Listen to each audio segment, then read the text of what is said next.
संजय सिंह के साथ साथ जो तमाम लगातार जो पॉलिटिकल लोग हैं उनकी सबकी जमानत होनी चाहिए। आप एक बात मुझे बताइए, उनके ऊपर आरोप सिद्ध नहीं हुआ और सबको उठाकर जेल के अंदर बंद कर रखा है। जिस तरह मैं आपको सीधे तौर पर बता देता हूँ, अगर संजय सिंह बीजेपी को ज्वाइन कर लेते तो संजय सिंह 6 दिन में बाहर आ जाते, लेकिन संजय सिंह ने बीजेपी को ज्वाइन नहीं करा, इसलिए उनको 6 महीने बाहर आने में लग गए। वो भी कोर्ट के द्वारा संजय सिंह आज बाहर आए। मोदी जी के तरीके से काम करती है और जो मोदी जी कहते हैं उस तरीके से ये कार्य करती हैं। वरना मैं आपको एक बात बता दूं कि अभी हेमंत विश्वा शर्मा जेल की सलाखों के पीछे होते, शुभेंदु अधिकारी जेल की सलाखों के पीछे होते, इसके साथ साथ अजीत पवार सलाखों के पीछे होते। लेकिन एक बात आप मुझे बताइए, जब इस देश के अंदर बलात्कारी लोग जेल के अंदर जो नहीं है, जिनको बार बार पैरोल पे बाहर निकाला जाता है, और एक मुख्यमंत्री जिसके ऊपर आरोप सिद्ध नहीं है, आपको पता है कि लॉ क्या है? आरोप सिद्ध हो गया अरविंद केजरीवाल के ऊपर। देश के अंदर आचार संहिता लग चुकी है, चुनाव की घोषणा हो चुकी है, और चुनाव के टाइम पर विपक्ष के नेताओं को जेल के अंदर डालना ये साफ तौर पर दिखाता है कि भारतीय जनता पार्टी डर चुकी है, बौखला चुकी है। फिर हम देखिए गोविंदा की राजा बाबू, उसमें कभी उनको वकील बनने का शौक था, कभी पुलिस बनने का शौक था। ये वही गोविंदा है राजा बाबू फिल्म का, ये समझ लीजिए। और ये इतना बढ़िया राजा बाबू है कि ये राजा बाबू जो है जहाँ जाता है वहीं नाता जोड़ जाता है, और जहाँ इसको नाता जोड़ना था वहाँ इसने आज तक नाता नहीं जोड़ा। इसका अपने परिवार से छोड़कर पूरे देश से ही नाता। क्या लग रहा है मोहित शर्मा, आज संजय सिंह को जमानत मिल गई? देखिए, संजय सिंह को जमानत क्यों नहीं मिलेगी? संजय सिंह के साथ साथ जो तमाम लगातार जो पॉलिटिकल लोग हैं उनकी सबकी जमानत होनी चाहिए। आप एक बात मुझे बताइए, उनके ऊपर आरोप सिद्ध नहीं हुआ और सबको उठाकर जेल के अंदर बंद कर रखा है। जिस तरीके से सरकारी संस्थाओं का दुरुपयोग कर विपक्ष के नेताओं को उठाकर जेल में डाला जा रहा है, ये साफ साफ दिखाता है कि भारत देश के अंदर लोकतंत्र को समाप्त किया जा रहा है और भारत देश के अंदर डिक्टेटरशिप यानी तानाशाही स्थापित की जा रही है। सरकार का सादे तौर पर यह कहना है कि या तो आप बीजेपी को ज्वाइन करो, नहीं तो आप जेल में जाओ। जिस तरीके से सीबीआई, ईडी और तमाम सरकारी जांच एजेंसियों का ये दुरुपयोग ही तो है, और क्या है? मोदी जी तो कहते हैं सारी सरकारी संस्थाएं अपने तरीके से काम करती है, निष्पक्ष है। अपने तरीके से नहीं, मोदी जी के तरीके से काम करती है, और जो मोदी जी कहते हैं उस तरीके से ये कार्य करती हैं। वरना मैं आपको एक बात बता दूं कि अभी हेमंत विश्वा शर्मा जेल की सलाखों के पीछे होते, शुभेंदु अधिकारी जेल की सलाखों के पीछे होते, इसके साथ साथ अजीत पवार सलाखों के पीछे होते, लेकिन इनमें से कोई भी जेल की सलाखों के पीछे नहीं है। ये सारे के सारे खुली हवा में सांस ले रहे हैं और देश की गरीब जनता का पैसा ये लेकर उस पैसे से अय्याशी कर रहे हैं, घूमने और फिरने का काम कर रहे हैं और जनता को लूटने का काम कर रहे हैं। सबसे बड़े भ्रष्टाचारी हैं ये लोग जो भाजपा के अंदर हैं, सबसे ज्यादा करप्टेड इंसान। मोदी जी तो कह रहे ईडी मैंने थोड़ी बनाया, पीएमएलए भी तो कांग्रेस ने बनाया था। नहीं, एक बात आप मुझे बताइए, ईडी सीबीआई कोई नहीं जानता था साल 2014 से पहले, लेकिन साल 2014 के बाद इस देश के अंदर ऐसा कोई व्यक्ति नहीं है जो ईडी और सीबीआई को ना जानता हूँ। एक बात आप मुझे बताइए, नहीं अभी मैं देख रहा था भारतीय जनता पार्टी वाले दिल्ली मुख्यमंत्री अरविंद केजरीवाल का इस्तीफा ले रहे थे। अरे भैया, आप किस मुंह से अरविंद केजरीवाल का इस्तीफा मांग रहे हैं? अरविंद केजरीवाल को दिल्ली की जनता ने चुना है, अरविंद केजरीवाल को भारतीय जनता पार्टी ने नहीं चुना जो इस्तीफा मांग रहे हैं। और इस्तीफा मांगना है तो इस्तीफा मांगो हेमंत विश्वा शर्मा का, इस्तीफा मांगो अजीत पवार का, इस्तीफा मांगो उन तमाम लोगों का जो आपकी पार्टी में भ्रष्टाचारी बने पड़े हैं। जेल में रह के काम कैसे करेंगे? इस्तीफा दे दे कोई और। अच्छा, नहीं, एक बात आप मुझे बताइए, जब इस देश के अंदर बलात्कारी लोग जेल के अंदर जो नहीं है, जिनको बार बार पैरोल पे बाहर निकाला जाता है, और एक मुख्यमंत्री जिसके ऊपर आरोप सिद्ध नहीं है, आपको पता है कि लॉ क्या है?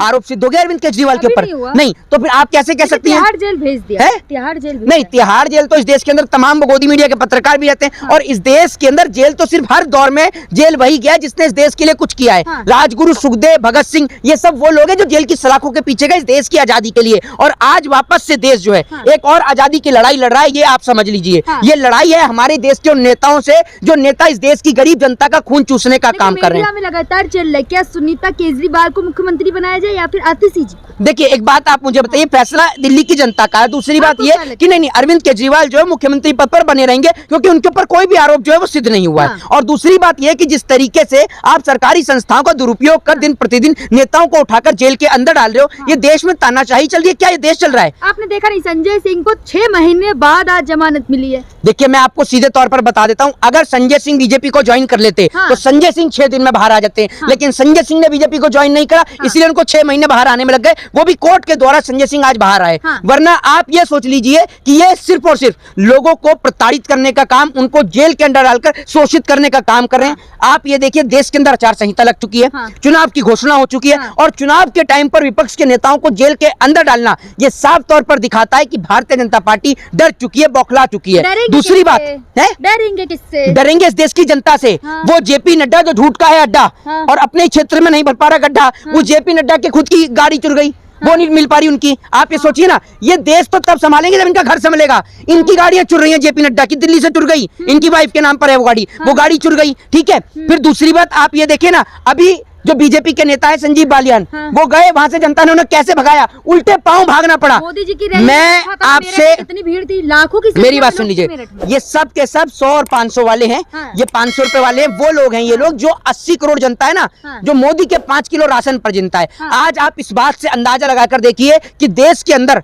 महंगाई, बेरोजगारी की क्या स्थिति है। हाँ। जिस देश के अंदर देश की जनता 5 किलो राशन की कीमत क्या होती होगी, हाँ। 150 रुपए, जो नहीं में 150 रुपए, हाँ। वो 150 रुपए का राशन इस देश की जनता नहीं खरीद पा रही, हाँ। तो अपने बच्चों को बेहतर शिक्षा कहां से दे पाएगी, ये भी- इलाज कहां से करा पाएगी। ये नरेंद्र मोदी हाँ। जो कहते थे कि मैं फकीर हूं, हाँ। इस फकीर ने पूरे देश को फकीर बना मोदी जी दिया। तो ये भी जी। कह रहे हैं जो ईडी ने जो पैसे जब्त किए हैं ना, वो भी मैं सोच रहा और आज गरीब जनता आज को मेरी बात सुन लीजिए, गरीब जनता आज को बांटूं। आज 1 अप्रैल है, हाँ। देश की जनता को 15 लाख का चूना लगाने वाले, आज देश तो की है। जनता को नहीं दो है, दो तारीख। नहीं, कोई बात नहीं, अप्रैल ही चल रहा है, कोई दिक्कत नहीं। नरेंद्र मोदी जी को कोई अप्रैल फूल की जरूरत नहीं है। हाँ। एक बार पागल बनने के लिए अप्रैल फूल, और पूरे साल 5 साल पागल बनने के लिए हाँ। कमल का फूल। हाँ। ठीक है, ये बात आप याद रखिएगा। और आज तो नरेंद्र मोदी जी का, कल तो नरेंद्र मोदी जी का सबसे बड़ा दिन था, हाँ। अप्रैल फूल। हाँ। क्योंकि लेकिन नरेंद्र मोदी जी का क्या है, नरेंद्र मोदी जी तो देश की जनता को any time, on time, every time और एवरी डे देश की जनता को पागल बनाने का काम करते हैं। हाँ। लेकिन 1 तारीख को मैं मोदी जी को विश करना भूल गया, आज कर देता हूँ हाँ। कि 1 अप्रैल नरेंद्र मोदी जी का सबसे अच्छा दिन उनका, जिस दिन वो देश की जनता को चूना लगाते हैं। 15 लाख का चूना, कभी 2 करोड़ रोजगार का नौजवानों को चूना, कभी 100 स्मार्ट सिटी का चूना, हाँ। कभी इस देश के अंदर किसानों की आय दुगनी करने का चूना, और नए नए चूना। और एक चूना तो बड़ा लेटेस्ट है और इनका बहुत पुराना है, हाँ। कि हर जगह से इनका पुराना नाता है। हाँ। इनकी बीवी से इनका नाता छोड़कर इनका हर जगह से पुराना नाता है। हाँ। घर से इनका कोई नाता नहीं है। मेरठ से भी पुराना नाता हाँ, है। मेरठ से नहीं, इनका हर जगह से पुराना नाता है। चुनाव का स्टार्ट भी जितना मेरठ से लोगों को किया। बुढ़ापा और जवानी रहती है ना, उतना तो इनका बचपन है। हाँ। आप ये सोचो, ये बांग्लादेश की लड़ाई लड़ी आया है ये हाँ। आदमी, जिस आदमी का अपने देश में कोई योगदान नहीं है, हाँ। वो बांग्लादेश में योगदान दे के आ रहा है। तो नरेंद्र मोदी जी जो पूरे 5 साल जनता को चूना लगा रहे हैं, अप्रैल फूल बनाते हैं, मोदी जी आपको सबसे पहले अप्रैल फूल की ढेर सारी बधाई और शुभकामनाएं। हाँ। और आप इस देश की जनता को ऐसे ही मूर्ख बनाते रहिए, हाँ। क्योंकि आपका तो काम ही मूर्ख बनाने का है। ये इतना इंटरनेशनल फकीर है जो कहता है मैंने भीख मांग के खाई, कहते हैं मैंने पत्ते चाय बेच के झोला खाई। उठा के चल दूंगा। हाँ तो चली देंगे। हाँ। जो सारा माल है वो तो इनके दोस्त लेकर पहुंच ही गए हैं विदेश में, अब ये भी निकल जाएंगे। जैसे इस देश में देश थोड़ी ना जाएंगे, बोले तो कहाँ जाएंगे? हाँ। देश में रुकेगा भी नहीं कोई भाजपाई। हाँ। जिस दिन इस देश में सत्ता परिवर्तन हुआ, हाँ। एक भाजपाई इस देश में नजर नहीं आएगा, एक भाजपाई, मोदी जी सारे आप विदेश लोग भाग जाएंगे। सब कुछ कर रहे हैं ना, हैं? बच्चे हैं ना, परिवार है, कहाँ ले जाएंगे? सब कुछ आपके अच्छा, लिए कर रहे हैं। गब्बर सिंह के कौन सा घर परिवार और बीवी और बच्चे थे? हाँ। सबको लूटता था ना, हाँ। तो ये भी लूट लूट गरीबों में कर। देता था। मोदी जी भी गरीबों में ओहो, दे रहे हैं। इस हिसाब से तो मुकेश अंबानी सबसे बड़ा गरीब है। कौन से फुटपाथ पे मुकेश अंबानी भीख मांगता है? अडानी कौन से फुटपाथ पे भीख मांग रहा है? ये तो बता दो मुझे। हमारे को लूट लूट कर इन्हीं का पेट भर रहे हैं। जम्मू कश्मीर से हाँ। आर्टिकल 370 हटाया। 370 हटाने के बाद कहा गया कि कश्मीर में सब प्लॉट ले सकते हैं। किसी ने कश्मीर में कोई प्लॉट नहीं लिया। कश्मीर से आर्टिकल 370 इसलिए हटाया गया ताकि अंबानी और अडानी का बिजनेस वहां पर स्थापित हो सके, उनकी फैक्ट्रियां वहीं स्थापित हो अब सके। देखिए ना, मोदी जी ने मेरठ से कहा है कि भाइयों बहनों, मैंने देखिए ना क्या क्या काम किए। 370 हटा दी, महिलाओं को सिलेंडर दे दिए, शौचालय दे दिए, घर दे दिए। हाँ हाँ, इससे पहले तो आप खेत में जाया करते थे, ये शौचालय तो देखा ही नहीं। मोदी जी ने हमें शौचालय दिखाया है ना, और महिलाओं को कितना सम्मान दे दिया कि महिलाएं वहां पर मणिपुर के अंदर निर्वस्त्र करके घुमाई जा रही हैं। हाँ। मणिपुर में क्यों नहीं जा रहा है ये आदमी? हाँ। वहां जाकर ये बात बोले ना कि महिलाओं को सम्मान दिया है। महिलाओं की सैंडल वहां कुछ ज्यादा ही ढीली है। क्या रहे हैं? नहीं, मैं कह रहा हूँ महिलाओं की सैंडल वहां कुछ ज्यादा ही ढीली है। हाँ। वहां पर अगर सम्मान की बात कर दी तो सम्मान नरेंद्र मोदी का हो जाएगा। वहां पर पता चला उल्टे पांव भागना पड़ा इन सबको। जेपी नड्डा, नरेंद्र मोदी सब झूठ का अड्डा। आप खुद एक एडवोकेट हैं, मोदी जी प्रधानमंत्री सम्मानित पद पर हैं, गरीब। तो मैंने क्या कह दिया? मैंने इसमें क्या कह दिया? नहीं, मैं ये कह रहा हूँ कि जो आप कह रहे हो कि महिलाओं को आपने सम्मान दिया है, ये सम्मान की बात मणिपुर में करो ना। वहां पर है भावुक हो जाते। कितनी बार भावुक हुए आपको नहीं पता? जसोदा बहन के सामने एक बार भी भावुक हुए हैं? पर्सनल ना जाए। क्यों पर्सनल ना जाए? ये पूरे देश दुनिया पर ये कभी बोलते हैं कि ये 80 करोड़ की 50 करोड़ की गर्लफ्रेंड, कभी बेटी बचाओ बेटी पटाओ, ये नहीं जाते पर्सनल। जब ये पर्सनल जाते हैं तो आपके रिश्तेदार लगते हैं। आप क्यों नहीं सवाल जवाब करती इनसे? आपका चाचा है मोदी। कह तो रहे हैं मोदी जी, भाई क्या कह रहे हैं? शहजादे पर भरोसा ना करें। राहुल गांधी को तन से कसते हुए कहा कि शहजादे की बातों पर भरोसा ना करें। अच्छा, सबसे बड़े शहजादे तो यही हैं। हाँ। इनसे बड़ा कोई शहजादा है? ये तो इतने इंटरनेशनल शहजादे हैं कि जो 10 लाख। शहजादे कैसे हैं? चाय बेच कर आए। इस देश का ऐसा कौन सा चाय वाला शहजादा है? नहीं नहीं, ये इस देश का एक कौन सा चाय वाला, ये इंटरनेशनल। आपने वाली फिल्म देखी गोविंदा की, राजा बाबू? उसमें कभी उनको वकील बनने का शौक था, कभी पुलिस बनने का शौक था। ये वही गोविंदा है राजा बाबू फिल्म का, ये समझ लीजिए। और ये इतना बढ़िया राजा बाबू है कि ये राजा बाबू जो है जहां जाता है वहीं नाता जोड़ आता है, और जहाँ इसको नाता जोड़ना था वहाँ इसने आज तक नाता नहीं जोड़ा। इसका अपने परिवार से छोड़कर पूरे देश से ही नाता है और ये हर जगह जाता है वही नाता जोड़ लेता है। लेकिन कभी मेरे को इस बात का भी डर है, कभी बहुत सारी जगह है जहाँ पर जाकर ये ना कह दे कि मेरा बचपन से नाता है।